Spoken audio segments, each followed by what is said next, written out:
Hello friends, स्वागत है आपका आज के करंट अफेयर डिस्कशन में। चलिए डिस्कशन स्टार्ट करते हैं। हमारा पहला आर्टिकल है कॉन्फ्रेंस ऑफ पार्टी की 28 मीटिंग जो चल रही थी यूएई में, उसका आज आखिरी दिन था। अब आज से ये मीटिंग समाप्त हो जाएगी, तो उसमें एक ड्राफ्ट रिलीज़ किया गया है। इस ड्राफ्ट में बताया गया है कि जो भी मेंबर कंट्री यानी जो भी सदस्य देश थे वो कॉन्फ्रेंस ऑफ पार्टी की इस मीटिंग में शामिल हुए थे, उन सभी को अपने 2025 यानी 2025 तक के जो भी प्लान है वो बताने होंगे। क्या क्या उनके सामने अभी वर्तमान में जो देश है वो क्या प्रॉब्लम फेस कर रहे हैं, फ्यूचर में वो किस प्रकार की प्रॉब्लम फेस कर सकते हैं, इस सभी की डिटेल देनी होगी। साथ ही साथ में बताना होगा कि ये जो प्रॉब्लम फेस कर रहे हैं उसको किस प्रकार से समाप्त करने का प्रयास करेंगे या फिर क्या एफर्ट लेंगे इन प्रॉब्लम से निपटने के लिए। ये पूरा आर्टिकल था कॉन्फ्रेंस ऑफ पार्टी के ड्राफ्ट के बारे में। आज इसकी मीटिंग पूरी हो गई है। अब इसके बारे में और भी जानकारी आएंगी, इसका अपन फ्यूचर में डिस्कस करेंगे। अब चलते हैं अपने नेक्स्ट आर्टिकल की ओर। हमारा नेक्स्ट आर्टिकल है अमृत धरोहर कैपेसिटी बिल्डिंग स्कीम 2023। हाल ही में सुल्तानपुर नेशनल पार्क में अमृत धरोहर कैपेसिटी बिल्डिंग स्कीम 2023 के तहत लाइवलीहुड मिशन लॉन्च किया गया है। ये जो स्कीम थी ना अमृत धरोहर कैपेसिटी बिल्डिंग स्कीम, इसके तहत एक मिशन लॉन्च किया गया, लाइवलीहुड मिशन लॉन्च किया गया है, जिसके तहत क्या होगा, आसपास के लोगों को रोजगार मिलेगा। अब देखो सुल्तानपुर नेशनल पार्क की बात करें तो ये हरियाणा में स्थित है और ये एक रामसर साइट है। नेशनल पार्क का मतलब आप जानते होंगे, आपने एनवायरनमेंट में पढ़ाई होगा, और कितने हैं, कहाँ लोकेटेड है, आप इसकी लोकेशन भी आपको पता होगी। तो जो सुल्तानपुर नेशनल पार्क है हरियाणा में, और ये एक रामसर साइट है। रामसर साइट का भी बाद में हम जिक्र कर लेंगे, देख लेंगे एक बार। तो एक बार देख लेते हैं इस स्कीम के बारे में। इस स्कीम की बात करें तो इसको लॉन्च किया या रिलीज़ किया है मिनिस्ट्री ऑफ टूरिज्म मंत्रालय ने, और किसके साथ मिलकर, ministry of environment forest and climate change के मंत्रालय के साथ में मिलकर। मतलब टूरिज्म मंत्रालय ने ministry of environment forest and climate change मंत्रालय के साथ में मिलकर इस स्कीम को लॉन्च किया। अब इसका एम क्या है, क्या इसका फ़ायदा होगा, क्या एम है, उसके बारे में हम देख लेते हैं। देखो एम की बात करें तो ये जो आसपास के लोकल लोग हैं, लोकल जो पीपल है, आसपास की जो लोकल कम्युनिटी है, उसको रोजगार देगा। साथ ही साथ उनकी कैपेसिटी बिल्डिंग का काम करेगा। कैपेसिटी बिल्डिंग मतलब उनको ट्रेनिंग देगा कि किस प्रकार से अपना जो जीवन सर्वाइवल है, किस प्रकार से वो अपना जीवन सर्वाइव कर सकते हैं। तो इस प्रकार की ट्रेनिंग देने का काम करेगा। इसे इम्प्लीमेंट कौन करेगा, इससे सेंट्रल गवर्नमेंट की बहुत सारी एजेंसी से वो इम्प्लीमेंट करेगी। तो सेंट्रल गवर्नमेंट की मिनिस्ट्री तो अपने बात कर लिए, कौन सी मिनिस्ट्री थी, मिनिस्ट्री ऑफ टूरिज्म। किसके साथ मिलकर काम कर रही है, वो काम कर रही है ministry of environment forest and climate change के साथ मिलकर काम कर रही है। और इसकी जो सेंट्रल गवर्नमेंट की बहुत सारी एजेंसी से वो साथ में मिलकर इसके इम्प्लीमेंट करने का काम करेगी। महत्व क्या है, ये 3 साल के लिए इम्प्लीमेंट किया जाएगा, जिससे क्या होगा, वेटलैंड जो है उसका ऑप्टिमल यूज होगा। ऑप्टिमल मीन्स यूज़ तो कर सकते हो वेटलैंड का, बट वो भी बहुत ज़्यादा ज़रूरी हो तभी यूज़ हो और वो सही तरीके से यूज़ किया जाए, ऐसे इसका यूज़ ऑप्टिमल यूज़ होगा। साथ ही साथ में इको टूरिज्म को बढ़ावा मिलेगा। इको टूरिज्म मतलब पर्यावरण से संबंधित जो स्थल है वहाँ पर पर्यटन को बढ़ावा मिलेगा, इको टूरिज्म को बढ़ावा मिलेगा, आसपास के लोगों को रोजगार मिलेगा। तो बहुत सारे इसके फायदे हो सकते हैं। अब हम nature tourism and wet compositor के बारे में जान लेते हैं। हम जान लेते हैं अब नेचर टूरिज्म एंड वेट कंपोनेटर के बारे में। देखो बात करें नेचर टूरिज्म एंड वेट कंपोनेटर, ये क्या है, तो ये देखो रिलीज करने के लिए हमने इसके साथ में जिक्र किया था इसका। तो ये एक प्रकृति, पर्यावरण और आर्द्र वनभूमि के घटक है। इसमें क्या होता है, ये natural tourism and wet component है जो अमृत धरोहर इनिशिएटिव के साथ इसको लिया गया। और इसे इम्प्लीमेंट कौन करेगा, इसे इम्प्लीमेंट करने का काम करेगा टूरिज्म मिनिस्ट्री, किसके साथ मिलकर, एनवायरनमेंट मिनिस्ट्री के साथ मिलकर काम करेगी। हमने जो पढ़ा था जो धरोहर स्कीम के बारे में पढ़ाएगा, धरोहर कैपेसिटी बिल्डिंग स्कीम 2023। इसके साथ साथ में nature tourism and wet compositor, ये भी इसका कंपोनेंट है, मतलब घटक है इसी का। कौन सी स्कीम का, धरोहर कैपेसिटी बिल्डिंग, अमृत धरोहर कैपेसिटी बिल्डिंग, उसी का कंपोनेंट है। क्या कंपोनेंट है, नेचर टूरिज्म एंड वेट कंपोनेंटर। किसका ये कंपोनेंट है, मतलब क्या है, एक स्कीम है अमृत धरोहर कैपेसिटी बिल्डिंग स्कीम, ठीक है। इसके कंपोनेंट के रूप में नेचर टूरिज्म एंड वेट, ये इसका कंपोनेंट है। किसका कंपोनेंट है, अमृत धरोहर स्कीम का। अब इस दोनों को लॉन्च कौन करेगा और इसको लॉन्च करने का काम कौन करेगा या इम्प्लीमेंट कौन करेगा, इन दोनों को इम्प्लीमेंट करेगा टूरिज्म मिनिस्ट्री, एनवायरनमेंट मिनिस्ट्री के साथ मिलकर लॉन्च करेगी या इसे इम्प्लीमेंट करेगी। देखो लॉन्च ये करी, ऊपर से ये इम्प्लीमेंट करेगी, असल में इम्प्लीमेंट करेगी इनके अंदर में जो एजेंसीज होती हैं वो इम्प्लीमेंट करने का काम करेगी। इतनी चीज़ समझ में आ गई। अब बात करें तो इसके लिए 5 साइटों को चूज किया गया। कौन कौन सी 5 साइटों को चूज किया गया जहाँ पर ये जो भी स्कीम है उसको इम्प्लीमेंट किया जाएगा। इसके लिए 5 साइट चूज करी गई है, मतलब 5 कोई नेशनल पार्क भी हो सकता है और रामसर साइट है। उसमें सुल्तानपुर हरियाणा का जो सुल्तानपुर नेशनल पार्क वो भितरकनिका, उड़ीसा, चिल्का उड़ीसा, यशवंत सागर और सिरपुर, ये मध्य प्रदेश। दो मध्य प्रदेश की कौन कौन सी है? यशवंत सागर और सिरपुर तो मध्य प्रदेश की है, चिल्का और भितरकनिका उड़ीसा की है, सुल्तानपुर हरियाणा। 5 साइटों को चूज किया गया है। अब हम नेशनल पार्क के साथ साथ रामसर साइट के बारे में भी जान लेते हैं। देखो रामसर साइट क्या है, ईरान में बहुत सारे देश मिले थे। कब मिले थे? 1971 में। क्यों मिले थे? वेटलैंड थे ना, आर्द्र भूमियाँ, उनका डिग्रेडेशन हो रहा था, वो समाप्त हो रही थी। तो इनके जो समाप्त हो रहे थे उनको रोकने के लिए बहुत सारे देश मिले ईरान में, और एक ट्रीटी हुई। उस ट्रीटी पे हस्ताक्षर किए गए जिससे रामसर कन्वेंशन कहा गया, क्योंकि सिटी का नाम था रामसर। बात समझ में आ गया? रामसर एक सिटी का नाम है, वहाँ पर हस्ताक्षर हुए थे। किसके रिलेटेड हस्ताक्षर हुए थे? ये हस्ताक्षर हुए थे जो वेटलैंड है, आर्द्र भूमि है, उसके संरक्षण के लिए।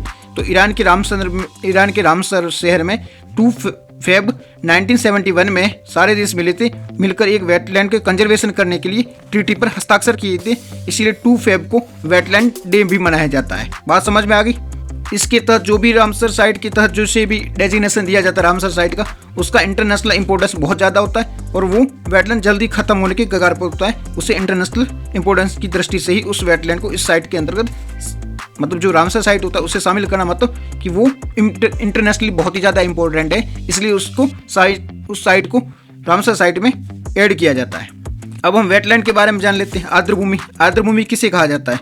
देखो आर्द्र भूमि ऐसी भूमि को कहा जाता है वो थोड़ी दलदली हो या थोड़ा वाटर हो, तो ऐसी भूमि हो जिसमें पिटलैंड, यहाँ पे पिटलैंड में थोड़ा दलदल हो और वाटर एरिया हो, जो नेचुरल भी हो सकता है। ये मतलब ऐसी कोई क्वेश्चन आ जाए कि ओनली नेचुरल, नहीं, नेचुरल भी हो सकता है, आर्टिफिशियल भी हो सकता है, साथ ही साथ परमानेंट भी हो सकता है, और वो टेम्परेरी भी हो सकता है। परमानेंट क्या होता है? मार्स हो सकता है, मार्स में दलदल, और टेम्परेरी वाटर भी हो सकता है। साथ साथ में फ्लोइंग वाटर भी हो सकता है, स्थिर वाटर भी हो सकता है, एक जगह रुका हुआ भी वाटर हो सकता है, फ्लोइंग वाटर भी हो सकता है। हम बात करें वेटलैंड की, वेटलैंड में स्थिर वाटर भी हो सकता है, और साथ साथ में एक जगह मतलब फ्लोइंग वाटर, देखो एक तो चल रहा है वाटर, नदी, वो भी वेटलैंड के तहत आ सकती है। एक जगह पड़ा है वाटर, वो भी वेटलैंड के तहत आ सकता है। फ्रेश वाटर भी हो सकता है, और सॉल्ट वाटर वो भी शामिल हो सकता है, मरीन वाटर भी शामिल हो सकता है। इसमें बहुत सारे ऐसे बोल दिया क्वेश्चन आ सकता है, इसलिए मैं बार बार बता रहा हूँ कि किस प्रकार की। ओनली पिटलैंड को शामिल नहीं, ओनली वाटर होता है उसको शामिल किया तो नहीं, ओनली नेचुरल वाटर को नहीं, आर्टिफिशियल नेचुरल,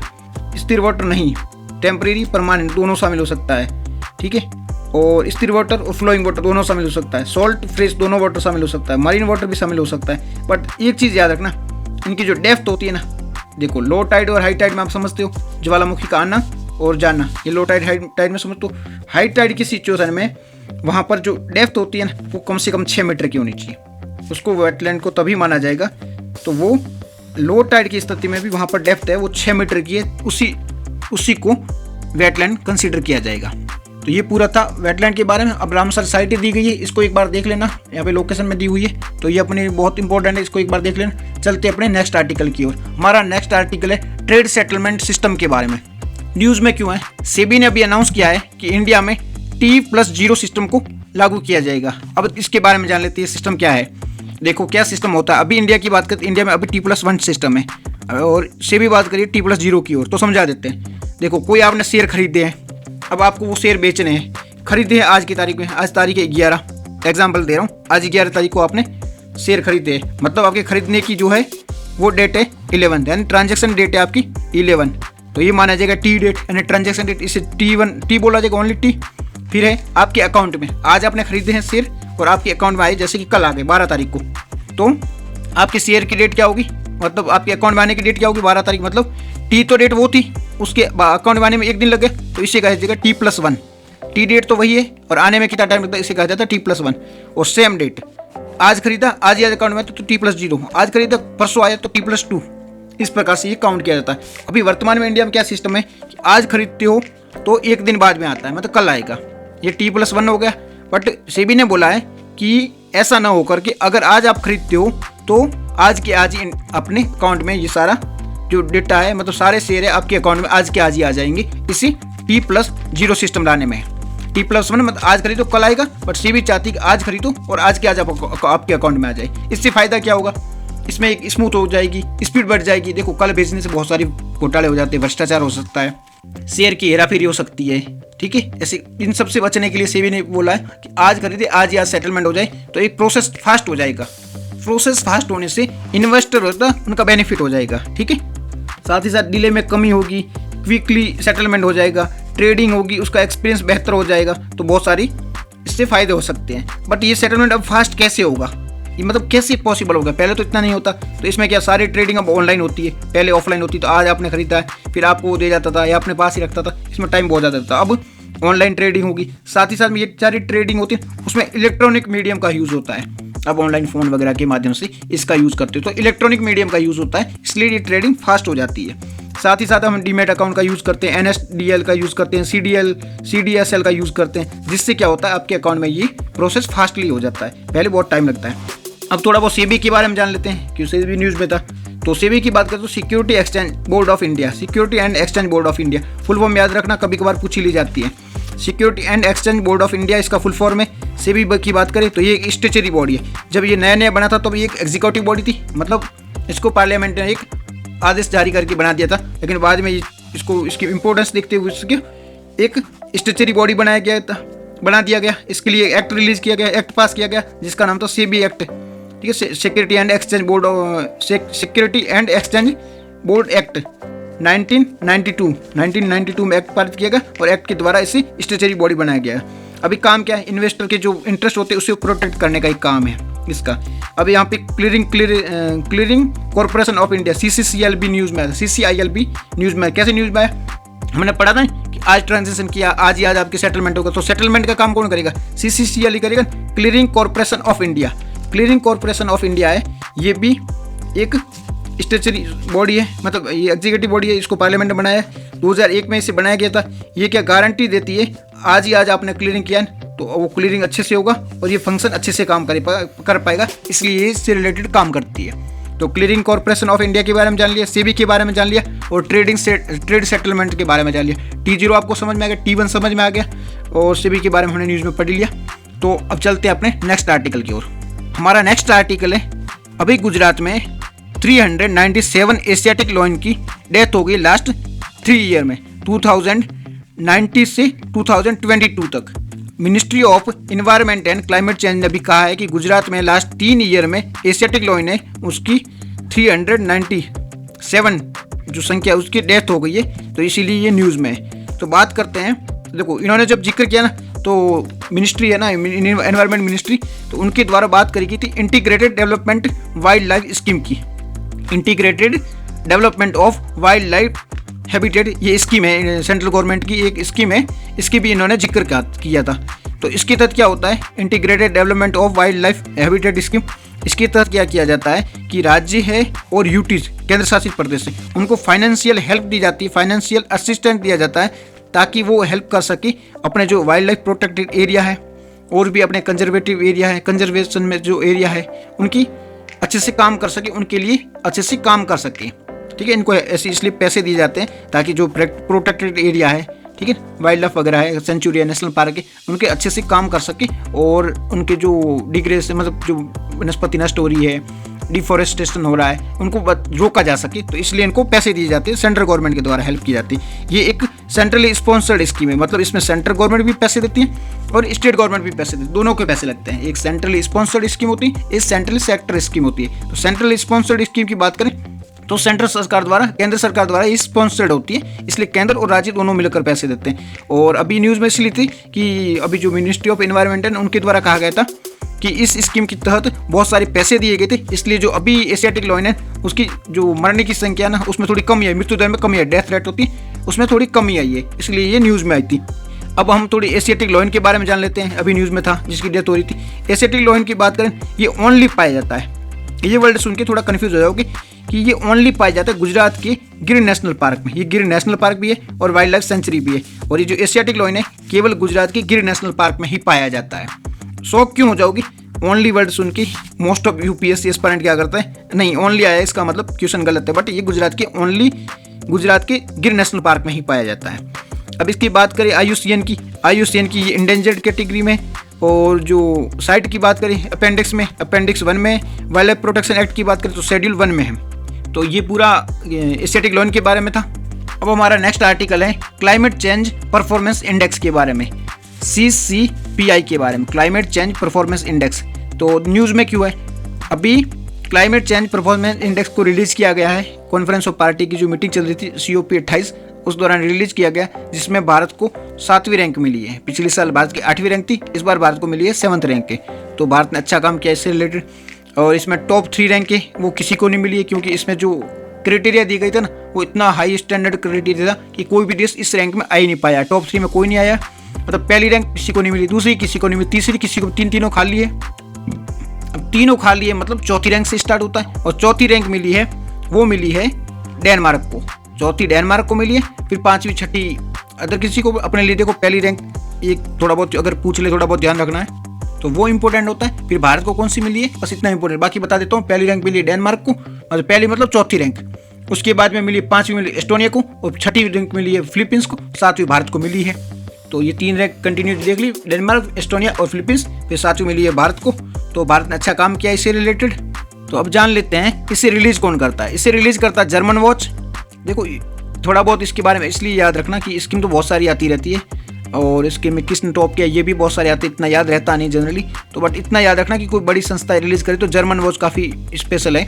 तो जर्मन वॉच और साथ ही साथ मिलकर क्लाइमेट चेंज इंस्टीट्यूट और क्लाइमेट एक्शन नेटवर्क द्वारा इसे रिलीज किया जाता है। मतलब German watch, new climate institute और क्लाइमेट एक्शन नेटवर्क द्वारा इसे रिलीज किया जाता है। ठीक है, ये ईयरली मतलब वार्षिक 1 साल में रिलीज की जाती है रिपोर्ट। इसका काम क्या है, ये क्या क्या चीज़ें फोकस करती है। ये एमिशन को कम करने के प्रयास के लिए रिलीज की जाती है, मतलब रिन्यूएबल एनर्जी के बारे में भी बात करती है। इसमें 63 कंट्री प्लस EU ये सारे मेंबर है। कितने देशों का एस्टिमेट किया लगाया जाता है, कितने देशों को कवर किया जाता है, तो 63 देश प्लस यूरोपियन यूनियन इसमें शामिल है। इनको डेटा को एनालिसिस किया जाता है। और ये जो ग्लोबल जो इन्वायरमेंट पॉल्यूशन होता है या एमिशन होता है, तो 90% है वो इन्हीं देशों के द्वारा किया जाता है, इसलिए इनका ही एस्टिमेट लगाया जाता है। ठीक है, अब इसमें किन किन चीज़ों पर फोकस किया जाता है, किस क्या क्या क्राइटेरिया है, इंडिकेटर क्या क्या है, तो असेसमेंट किन किन चीज़ों का किया है। असेसमेंट की बात करें तो पहले ग्रीन हाउस गैस का एमिशन कितना गया है, उसको 40% वेट दिया गया है। ठीक है, उसके बाद में रिन्यूएबल एनर्जी का कितना यूज़ किया जाता है, इसको 20% वेटेज दिया गया है। फिर एनर्जी का यूज़ किस प्रकार से किया जाता है, इसको 20% वेट दिया गया है। और चौथा क्राइटेरिया है क्लाइमेट की पॉलिसी कैसी है, इसको 20% का दिया गया। तो क्या ये चीज़ें याद रखनी है, याद तो नहीं रखना, पर थोड़ा बहुत माइंड में रह जाए तो बेटर है, क्योंकि कभी कभार अगर गलती से भी क्वेश्चन आ जाता है तो वहाँ पे ये चीज़ें काम आ सकती है।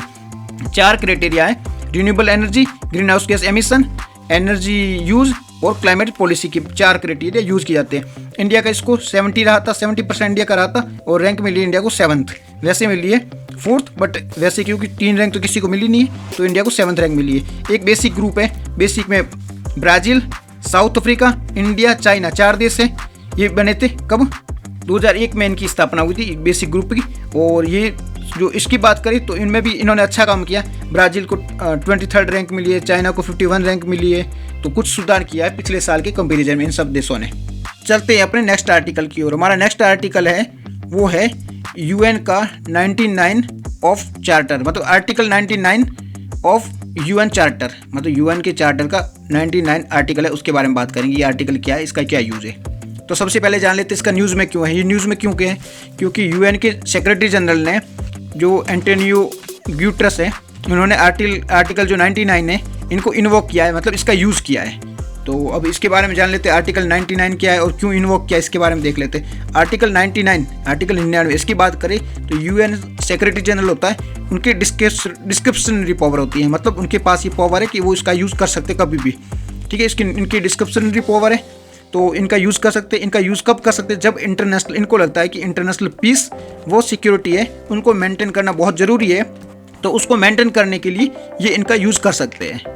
मतलब आर्टिकल 99 का यूज़ UN के सेक्रेटरी जनरल है, वो अंतर्राष्ट्रीय सिक्योरिटी और पीस, शांति और सुरक्षा मेंटेन करने के लिए वो इसका यूज़ कर सकते हैं। अभी क्यों यूज़ किया है, अभी जो एंटोनियो गुटेरेस है उनको महसूस हुआ कि जो इजराइल और गाजा के बीच में जो अभी चल रहा है कॉन्फ्लिक्ट, उसको शांत करना जरूरी है, क्योंकि ये इंटरनेशनल के लिए बहुत, पूरे वर्ल्ड के लिए बहुत नुकसानदायक है, तो इसको शांत करना बहुत ज़रूरी है, पीस मेंटेन करनी बहुत ज़रूरी है। इसलिए इन्होंने इसको अभी यूज़ किया, इसका आर्टिकल 99 का।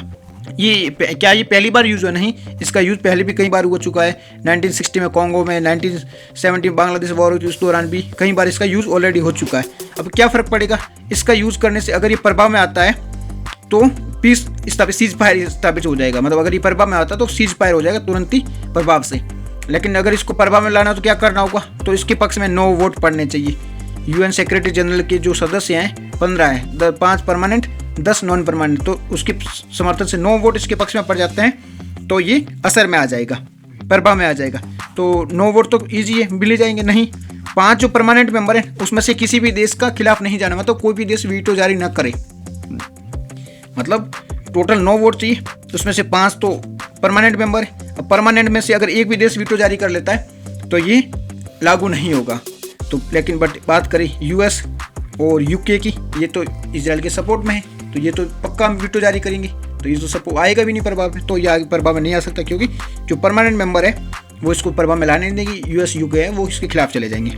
अब यूनाइटेड नेशन सेक्रेटरी काउंसिल की बात करें तो इसमें 5 परमानेंट मेंबर है, 10 है वो अस्थायी मेंबर, यानी कि परमानेंट मेंबर नहीं है, उनकी वोटिंग होती है हर बार। और इसमें प्रेसिडेंसी है वो मंथली बेसिस पे चलती है, रोटेट होती रहती है। अभी जो है वो इक्वेडोर के पास में। यूएन सेक्रेटरी जनरल की बात करें तो ये चीफ एडमिनिस्ट्रेशन ऑफिसर है यूएन सेक्रेटरी जनरल की, मतलब यूएन सचिवालय की ये चीफ सेक्रेटरी है, ऑफिसर है।